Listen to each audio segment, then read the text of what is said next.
धन्वन्तरि देवा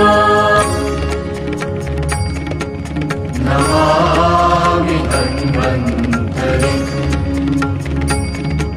नमामि धन्वन्तरि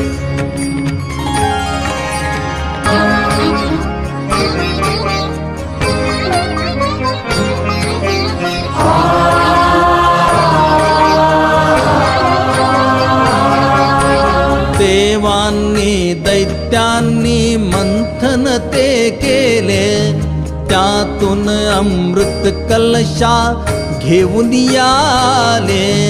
देवांनी दैत्यांनी मंथन